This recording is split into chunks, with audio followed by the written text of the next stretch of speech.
Bon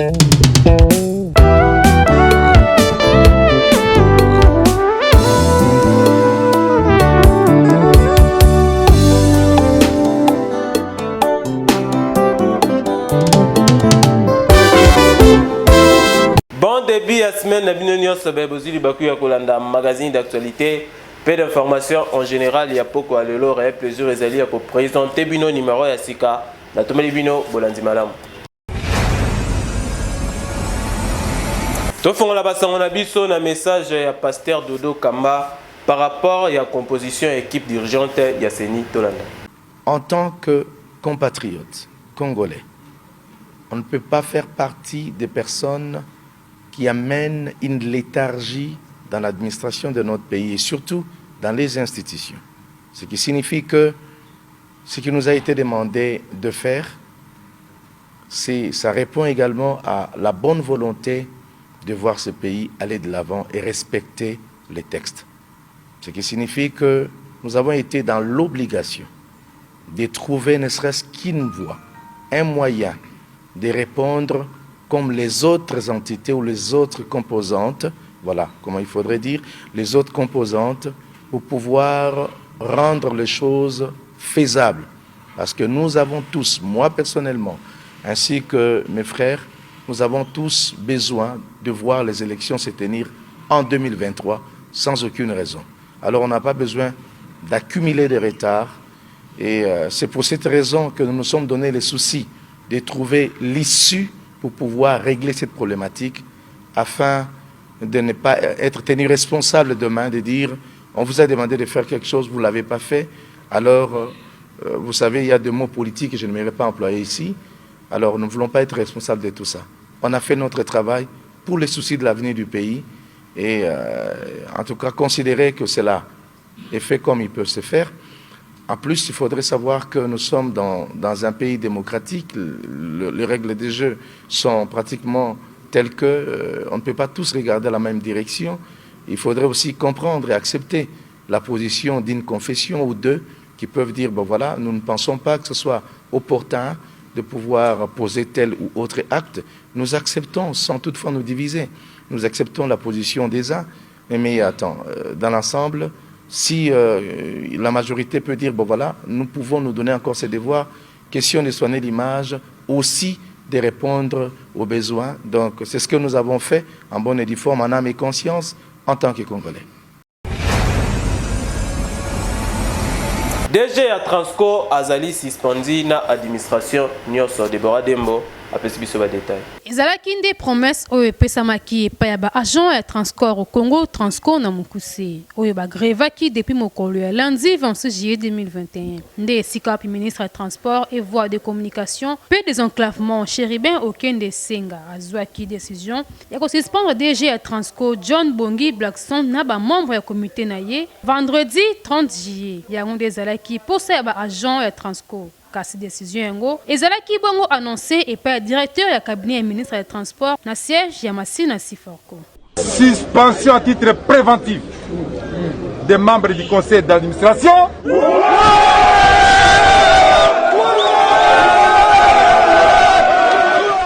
Et de la direction générale. Boyeba ke ba fait belé ezalaki mise en charge. Et pas les mandataires au bazalaki suspendu kasi arrêté ministériel ezolobi la makambo etali fraude vol ya carburant pe complaisance na regard ya ba dossier disciplinaire pe ba divers cas litigés au ezalaki relevé na conseil d'administration. Chéribin Okende a institué bongo commission d'enquête ya mené ba investigation na makambo oyo bazo reproché na ba membre ya conseil d'administration pe PDG. Kaka na même décision ya ministre de transport oyo ezalaki bongo annoncé et pas ya ba agent pe cadre ya Transco oyo ba qui kuna la siège ya exploitation na commune ya Limité. Kasi bokangaki en attendant ba enquête oyo eza komene ba agent ya Transco ba lobby ba kozongela ba activité na bango kaka soki ba futi bango ba arriéré ya salaire na bango oyo bazo revendiquer déjà 8 mois yango oyo. Dossier oyo eza vraiment à suivre. Le 1er août, monde entier est célébré par Kabongo, fête des parents.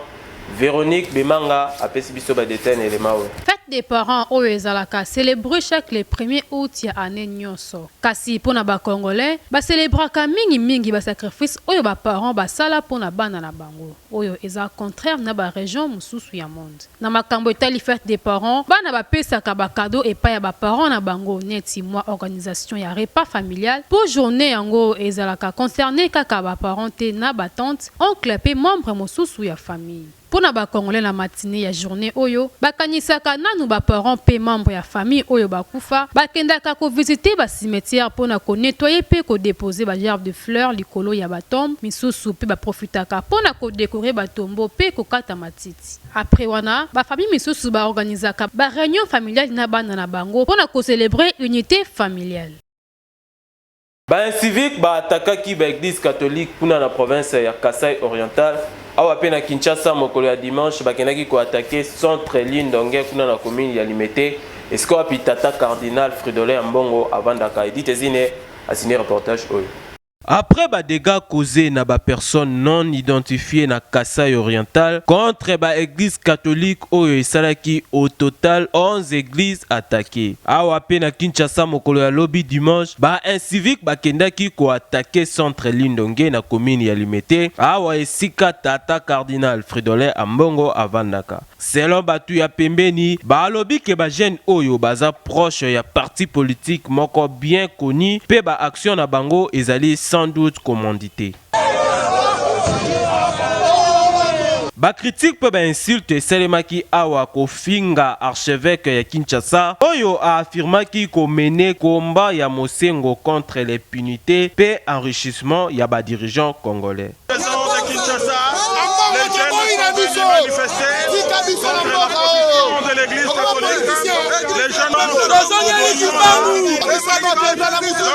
En tout cas, ba acte ya boye ezali malamu te et heureusement que la police eyaki ko disperser ba civique oyo po ya mabe elingaki esalema awa na centre Lindonge yango likambo ya seni oyo et komi ya ko attaquer ba église boye dossier oyo eza à suivre na ndenge ya kosakana te. Toteleka na ba attaque ya église catholique boye ba Kesenko ba sali message oyo tolanda.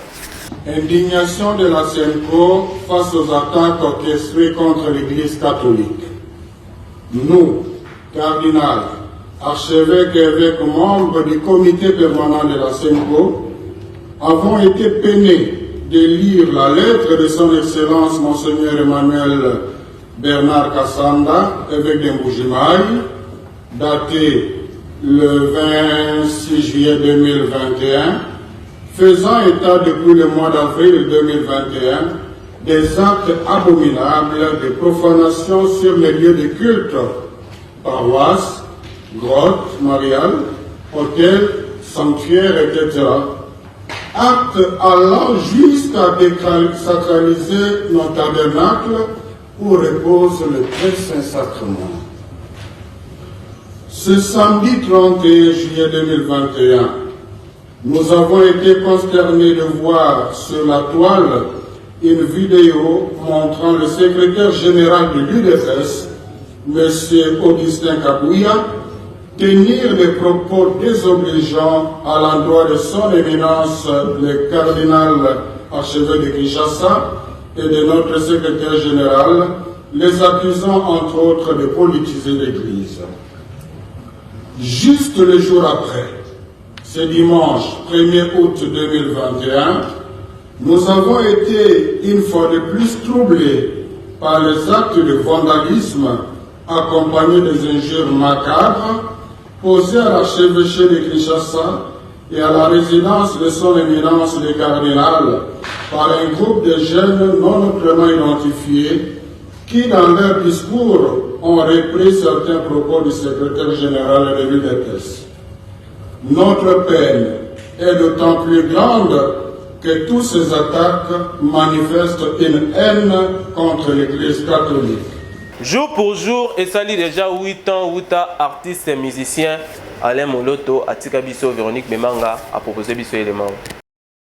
Et sali exactement 8 ans depuis Papa Alain Moloto Atika Bissou. Chanteur respecté et poète reconnu, Azam Mokweba figure majeure ya gospel congolais. Selon entourage naye, Akoufaki suite ya empoisonnement dans 52 ans. Azalaki remarqué na ba prise de position en faveur ya paix na RDC à travers Eden Ensemble pour la délivrance de la nation. Banzembo naye ebele etikala la mémoire collective paix na patrimoine musical congolais. Véritable école du culte chanté, natif ya Kisangani Atikaki Kakate, lokola héritage, riche discothèque mais aussi ba élèves ou bazo perpétuer œuvre paix style Gaël adorant l'Éternel. Alain Moloto a compté 19 ans de carrière musicale entre 1994 et 2013. A créé un groupe adorant l'Éternel. En 1998, Naba ressortissant il y a Institut national des arts, lokola frère Harry Papa Moulaja, Franck Moulaja et Blaise Mikanda. En tout cas, Papa Alain Moloto a vraiment exemple à suivre la musique congolaise. Papa Alain Moloto atika ba souvenir et belé na monde ya musique en ville province de Kinshasa pe partout dans la République démocratique du Congo. Population balobi boye na micro ya Glody Delouva. Vraiment Alain Moloto artiste munene ya Nzambe. Asala ba chama kasi to sepela nango ba adoration na ye kotsa na ba profondeur. Asala bolamu belé. Pe a former ba ne belé ne ba Nadej ba Toms ba Moulaja ba bimé pa na ye. Musique ne vraiment c'est très cool. Père Sona Messiga Azali éternel abatela ye. Nazana ba souvenir banzembo na ye et belé vraiment na rokanisata ba molimo santu vraiment et ça la nga bien sona olandango. Père Sona kimeza la kati na ye. Banzembo na ye na zwa ya mwa ya mingi o lelo pe soki o banzi boye obia lelo o nzembo o sona yoki boye matea eza na kati ba papa kwa ya vie na ngai ya makambo na nga mususu na yoki nzembo papa Alain Moloto conscience na ngai sali. Premièrement abimisa bana oyo lelo bazali lelo ba briller très bien. Pe banana ba sale na nzambe ndenge sengeli par rapport à génération mususu ndenge bimi belé ba mama bakisi banini. Mais papa Alain Moloto encadré bana bien. Nazomona ba papa Toms bazali ba frère Blaise bazali ba bien bari papa moto kitisa moto yaya ezikisa misala ya sad bonako ka oyemba te mena mekika ba papa Franck Moulaja bazali toujours ba sœur Nadej lelo abalana mama na papa Toms bazali toujours kitoko. Donc nous avons bien fait à papa na ebele azali pa mo bana ko sunga pe mboka na biso Congo na ba prière na makambe ebele quoi. Ba politicien na biso ebele bazui grâce. Pe belé bazana ba souvenir bien papa Alain Moloto. Papa Alain Moloto azalaki bien. Banzembo na ye esungaki biso na nzela ya Nzambe. Tomonaki mabe oyo azalaki na ngote pe asimba pe kisite. Lelo banzembo tozoyaka mokili eza kutata ata na sensité kitoko pete. Ya moto kitisa moto yaya ka yango wana na yebi. En tout cas nazao sepelane makasi mingi parce que azalaki pe exemplaire. Mutu atambolaki na kobanga Nzambe. Bien que bayembi musu na temps oyo bazofingisa bayembi mususu meye atikala ko fingisa kombo Nzambe te kino akufaki na Nzamba azwaki molimo na en tout cas naza olinge mingi parce que banzembo ni naza osepela na makasi na sepela nango petina lelo tonde kuna na école le Caméléon na commune ya Kimbanteke esika wapi basalaki organisation ya collation pour la fin de cycle ya bana maternelle. Véronique Bemanga pe Glody Delouva bazalaki wana.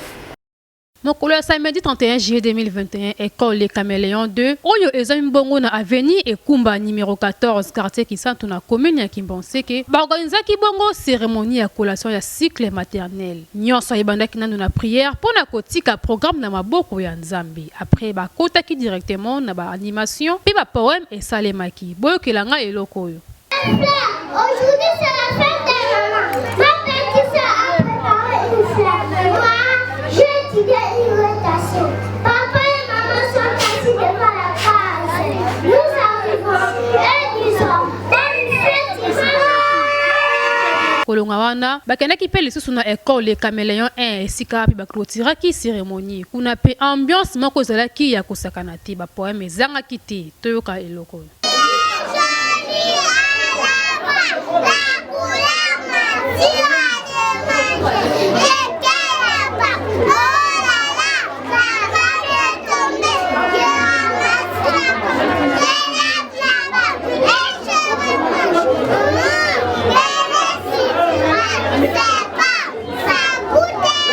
wana le responsable ya l'école les caméléons mais sécrétion yepe alobaki boy le naza ava pona mbetali kolasa bana maternelle si aussi administratif au complexe scolaire les caméléons de les kolasa bana maternelle on est Biso et quand on a un geste barrière chef de l'État notre président Félix Antoine Tshisekedi je crois que continuer ba parents sur la caméléon donc c'est que ba parents la collation na biso de la fatigue on a pona biso les affaires ça menene les reconnaissance parce que bana ba longo na cycle maternelle ba matin na première vraiment c'est une grande na ko ba ko tumi pensate bango balanda c'est balandi ba ko découvrir bana maternelle ba zo comment bana maternelle ba zo ba déjà français ba ma bébé anglais même et pas so bana ba anglais maternelle donc pour moi vraiment na c'est nos parents ba lembate maternelle ça bien moi na de maternelle ça différent moi na côté ba mo premier et so bolandi bino mo en live pour moi na que non bana ndeni ba komi ndeni ba zo lobela pour se rendre compte pour côté na biso bana là singa c'est facile à rejoindre biso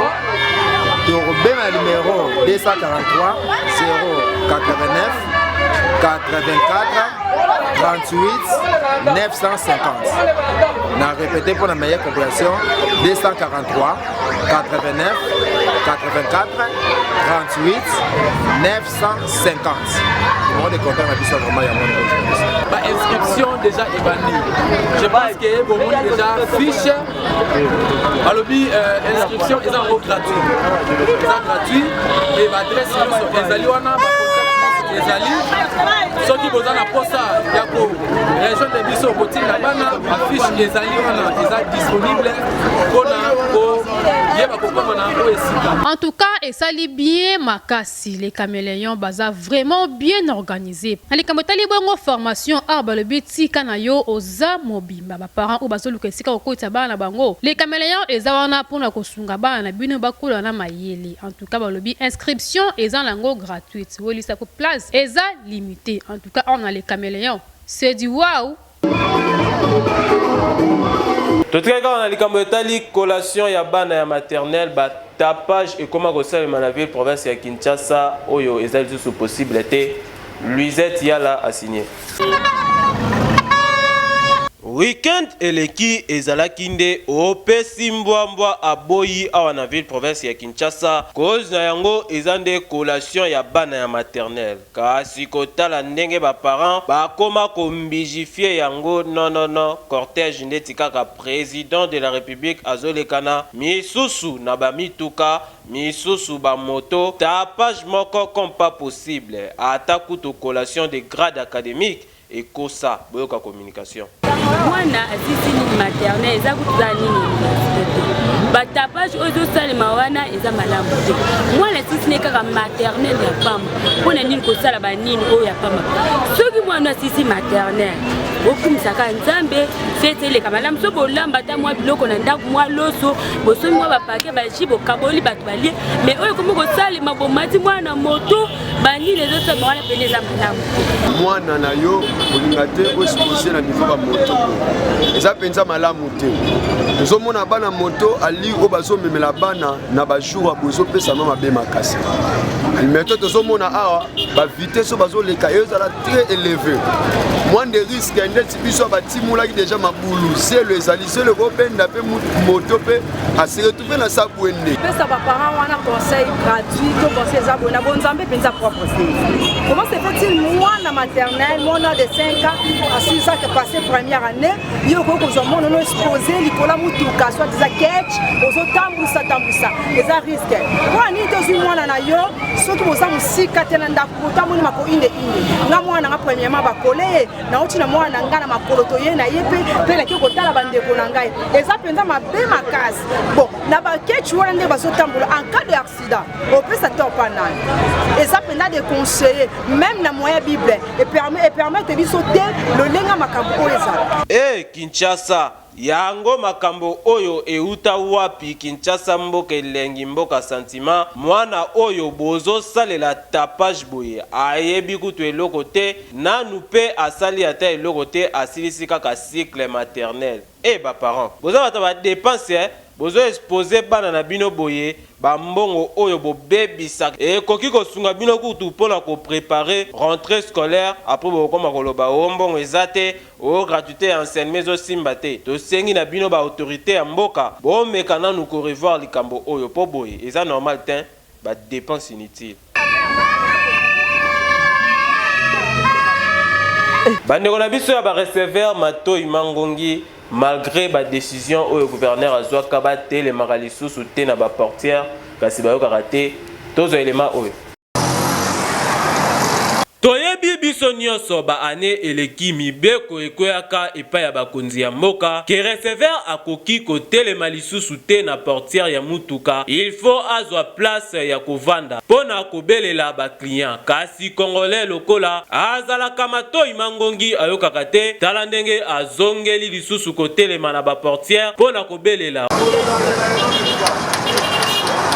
On dirait kutu mibeko ya leta ezalaka na yango te pona bango mibeko wana batrouva na bango yango epola na yango BNB tokitaki na terrain kotala ba receveur ya Matoi Mangongi boye bake mibeko oyo eza pona bolamu na bino poko telema boye bozo courir na ba danger ebele na ndenge ya kosakana te na yango tokosenga kaka na ba receveur nyonso ke bozongela kovanda na kati ole ya kondima ba risque ebele boye botika nde Matoi Mangongi.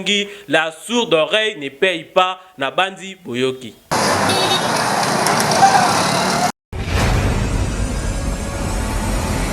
Tokende kuna na la police ya Mbata oyo kumba makana le major Rémi le navigateur mal à l'aise ba kanga kibongo ba violeur ba papa omi balé en tout cas baza très dangereux. Ba tata oyo bozomona boye ba touté ba violeur pe ba élément dangereux. Moko a commettre viol na quartier 10 mosusu na quartier 13 bango nyonso na commune kaka ya Njili mosusu ayaka kotala mama leki na quartier 13 soki akuti kaka mama leki azate a récupérer mwana na ye ya 10 ans. Oyo pe alembisi elongi belokola malemba akangaka mwana oyo akangi munoko pe a violer les deux du pont na micro ya BNB lokola kindoki jamais bandima yora ndenge bazo wangana lokuta ezalaki jeudi mwana azaki libare ngai bimisi bilamba na kuna suka bilamba na pese 500 francs ke osomba nga 200 francs ya clean azui 200 francs pour soma mikate notala mwasi nanga na kimbanseke na 13 nga na yebe ko mais moi vainqueur papa wana salioni asali ko mama mabe ezaki wapi na boyela na 13 azaki yo ndenge nini ozaki olala mamongo amemi yo abandi osala mama mabe akangwela mwana munoko ale abandi kosala mama mabe apres oyebisaki bapara na yo papa oyo botemine oyo asalaki yo nini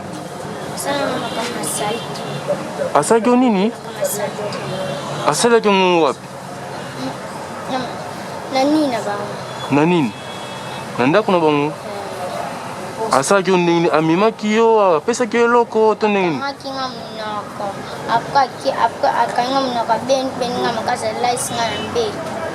alaisi yo na mbetu ale yo okeyebisa papa na mpe na bino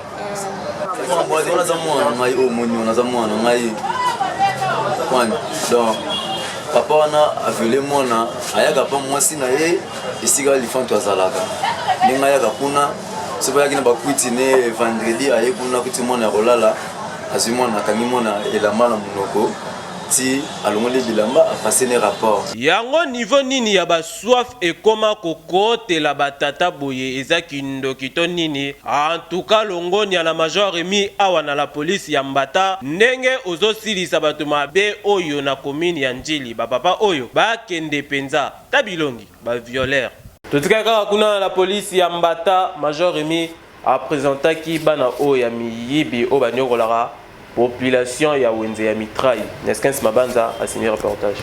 Ouais, bah Colombambi.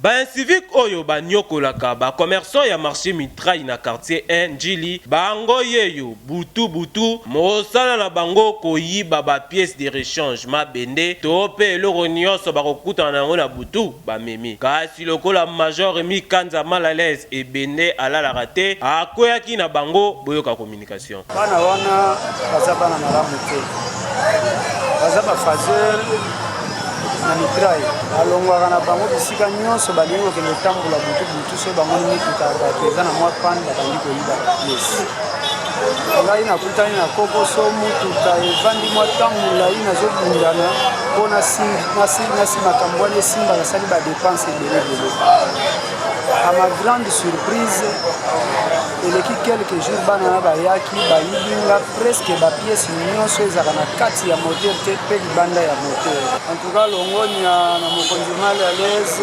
longonia na baagent nyonso na mosala bazokosala vraiment ntango makambo ezokobonga moke 99 jours ezalaki ya bino lelo bozwami epesa mayele na ba oyo batikali pokop oyo bokosuka na bino kaka kuna na kanya makasese kolonaka bilanga eza normal te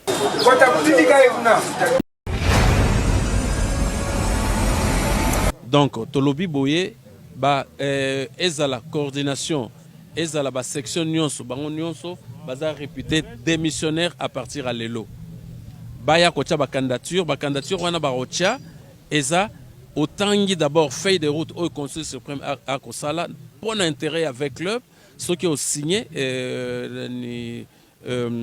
engagement wana siko conseil suprême à loba ei et yo nde siko okoki ba toko kondima yo na comme candidat de sorte que tant on convoqué assemblée générale élective to tiango d'abord provisoirement dimanche mais besoin ba date précise donc dès que tu commis wana mutunyo sa signé engagement et consort tout ça to zongeli ba élection to sala qui année passée na por ce songolo mpaka donc to sali banani nyonso wana to zu ba dirigeant ya sika na esprit ya sika pour conseil suprême lobi no ve club mboloyo to kende siko na makanisi ya sika esprit ya sika pour to kende be musika donc to boy na biso ba biloko esama na ba équipe mosusu tout ça et même que non équipe baby ba conflit côté na kati ya console tout ça biso tout ça bon côté voilà et loko to ko ça ba avec lui bien la centre évangélique de la foi en Christ chaque mercredi Codef combat ya famille et zangakate tozo esreo c'est moi musala te ma sœur musala ni no sala ezo memeloni otali forme na yo aux amoisi il faut bien madame mais si les gens vivre la humiliation si yo kutu lem sozanda kwa libala mais eseng wa libala ezate ozo vivre honneur ya moi salibal mais bonheur ce qui veut dire la paix na kati mariage ezate nana loba maloba pona santé na yo nana loba pona ba projet na yo nana beta maboko na bipende aloba totala yeso ka ko bonga totala yeso ka ko koma totala yeso ka ko zwa loba ngana za nani te azanani azanzambe te maloba na ye ko changer nikola vie na yo aloba no nzamba ko loba oui et oyo nzamba lobi yango ne eko kokisama siko nani wana lobela yo tilelo ozo vivre maloba na ye mais azanzambe te ataza mwasi to mobile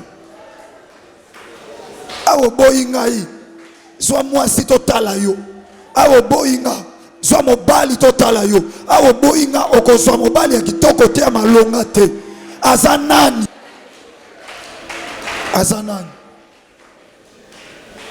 yaya otambolo zolo bana ko vivre vie monde to yebi bakoko banoko ba relation banani ozoye bisabango so prophétiser zala prophète be prophétesse sa vie na yo bana ko loba oyo loba ça na pouvoir te na zolonga sakola loba déclarer yaya loba avec énergie loba avec détermination loba avec foi avec confiance comme la tata nanga comme la ngate ya mabe comme la maman nanga ekomelanga te bondela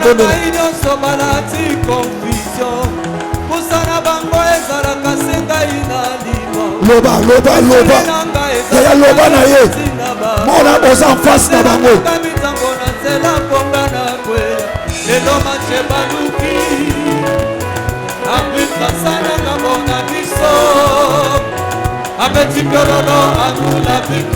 na élément oyo nde to boucler pratiquement présentation na biso ya poko ya lelo. Merci na confiance pe fidélité oyo bozoko bakopesa na biso tango nyonso soki basone koma kitoko na bandako. Topesi merci na équipe technique pe équipe rédactionnelle na sima caméra nazalaki na Neskins Mabanza édition lelo esinomaki bongo na Luisette Yala. Merci na les coordonnateurs les plus gentils de l'Afrique centrale, les cordons Baudric Kanda Ngana Bino tokutani mikolo ezali koya. Ciao.